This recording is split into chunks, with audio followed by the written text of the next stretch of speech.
As a business owner, you probably don't have the time to go out there and do the recruiting that is required to find that perfect fit. So I wanted to leave you with a quick and efficient way to make sure your team finds the right fit. So for us as high school NIL business coaches, what we utilize is a structure called the NIL wheelhouse. We want to make sure that we find out what's in the athlete's NIL wheelhouse, meaning what are their strengths, what are they good at, and what do they enjoy doing. And for you as a business owner or an independent entrepreneur, right now, you have about 5 different categories that you can take a look at from the landscape of finding that athlete. The first one is going to be location, the sport, the athletes, as well as schools and the season. Right now, girls flag football is heading into their 3rd season in the Southern California area, and there are some top athletes that we might want to look at. We're going to talk about one of those here very, very soon.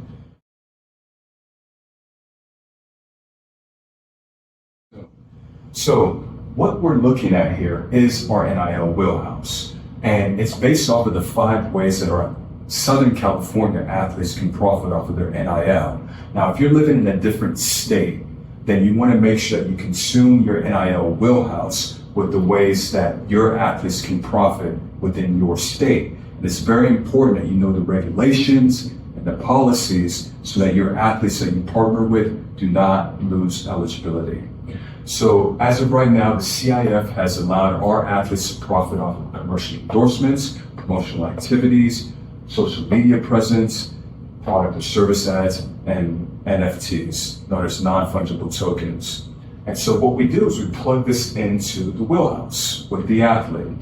And for illustrative purposes, we're going to be using one of the top girls flag football players that I just discovered, because I'm just now getting caught up into the sport. Now, please forgive me, ladies. Right now, Leah Davis, I don't know if you all have heard of her. She's out of Upland, and she goes by LLEAHDDAVISS, if I'm not mistaken, on IG. She is a star in the making.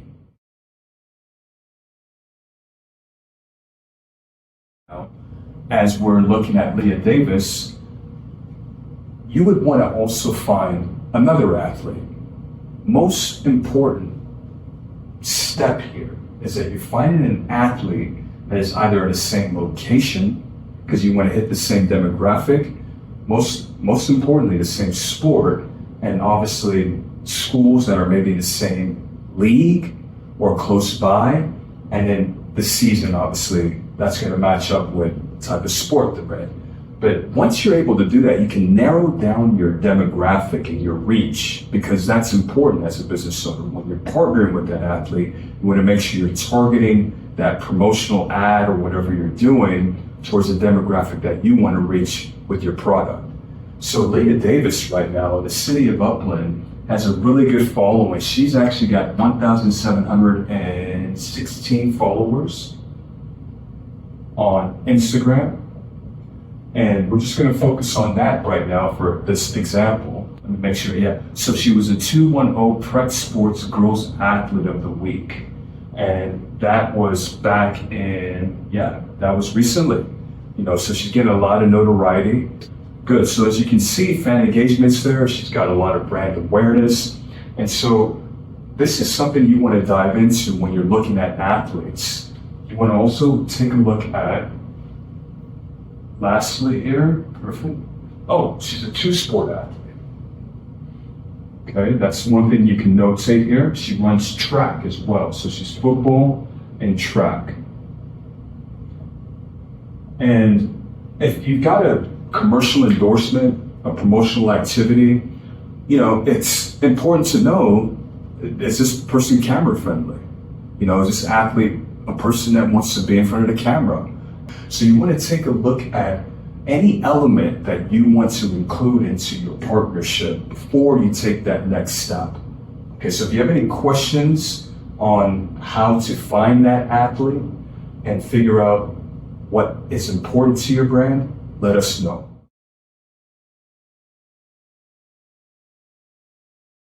And also, you'll move on to the next step where you're going to rank her NIL wheelhouse. So as of right now, what I would do if I was in your situation and I was looking to form a partnership with Leah Davis, I'm going to take a look at where I can use her best for my business. I would definitely look at something with social media. That would probably be my number one go-to. If I'm trying to target my product to Upland families or SoCal families that are into girls flag football, I would definitely consider social media posts with her. Another thing I would look at would be commercial endorsements. Like I said, she's got the perfect look for any endorsement. She's photogenic, she likes being in front of the camera, and that's something I would look at with the partnership. And then promotional activities. If I want to bring her into the store to do an in-store signing of that type of nature, I think that would probably, to be honest with you, that would probably be number 4. Because her follower count, I don't know if that would draw the attention if I wasn't located in the Upland area per se. Because a lot of her follower count, and as you can see here, is from the city of Upland. So if I had for example, a retail shop that was based in Upland, that would be perfect for me. A promotional activity to bring her in store for maybe an autograph signing would be perfect, right? That might even move this to number 1 versus it being number 4. So these are things you want to dive into as a business before you make a decision. And obviously, product or service ads are going to be number 3, because I think she'd be able to sell a lot of product on her page if she were to do that. And then NFTs are new, but look out for something like that. She's got some really cool photos that can potentially be turned into NFTs and be profitable in the long run with the partnership. So you want to rank where you see this athlete would fit into your business, coinciding with the NIL wheelhouse. Okay? Don't let this confuse you. Don't let it distract you. Just know that it's a guide. You want to make sure you figure out what works best for your business. And please share it in the community with the hashtag, okay? All right, so that's going to be tip number 1 with finding the right high school NIL athlete fit.